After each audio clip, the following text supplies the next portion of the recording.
केवायसीतील एका छोट्याशा चुकीचा अमरावतीत मोठा फटका बसला आहे। मुख्यमंत्री लाडकी बहीण योजनेअंतर्गत तब्बल 27,000 लाडक्या बहिणींचा लाभ रखडला आहे। राज्यात शेकडो महिला केवायसी अपडेट करत असतानाच अमरावती शहरात या योजनेत मोठा गोंधळ उघडकीस आला आहे। केवायसी अपडेट करताना झालेल्या त्रुटींमुळे हजारो महिलांना थेट अनुदानापासून वंचित राहावे लागले आहे। मिळालेल्या माहितीनुसार सर्व्हर डाऊन असतानाही मध्यरात्री अनेक महिलांनी केवायसी अपडेट केली। याच दरम्यान माहितीमध्ये चुका राहिल्या आणि त्याचा थेट परिणाम योजनेच्या लाभावर झाला। एका चुकीमुळे हजारो लाडक्या बहिणी योजनेपासून वंचित राहिल्याने महिलांमध्ये तीव्र संताप व्यक्त होत आहे। आम्हालाही योजनेचा लाभ द्यावा अशी जोरदार मागणी वंचित महिलांकडून केली जात आहे। दरम्यान या प्रकरणाची दखल घेत महिला व बाल विकास मंत्री अदिती तटकरे यांनी दिलासादायक निर्णय घेतला आहे। वंचित महिलांसाठी 181 हा हेल्पलाईन क्रमांक जाहीर करण्यात आला आहे। लाडक्या बहिणींनी 181 या क्रमांकावर संपर्क साधून आपल्या तक्रारी नोंदवाव्यात असे आवाहन करण्यात आले आहे। तसेच केवायसी दुरुस्तीसाठी स्वयं घोषणा पत्र अंगणवाडी सेविकांकडे सादर करावे लागणार आहे। अमरावती शहरातील 3 शहरी प्रकल्प अधिकाऱ्यांमार्फत ऑनलाईन यादीत आवश्यक दुरुस्ती केली जाणार आहे। यामुळे ई केवायसी मुळे वंचित राहिलेल्या लाडक्या बहिणींना पुन्हा योजनेचा लाभ मिळण्याचा मार्ग मोकळा होणार आहे।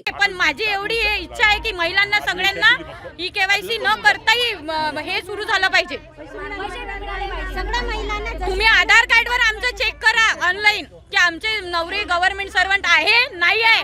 तुम्ही बाकीचं सगळं कसं चेक करू शकता आधार कार्डवर, मग आमचं का नाही चेक केलं? गव्हर्नमेंट सर्वंट वाल्यांना कसं हटवलं? तुम्ही हटवलं ना? मग ज्यांच्या इथं खरंच गव्हर्नमेंट सर्वंट नाही आहे, ज्यांच्या इथं शेती नाही आहे, ज्यांच्या इथं काहीच नाही आहे, तर मग त्या लोकांना का तुम्ही हटवलं?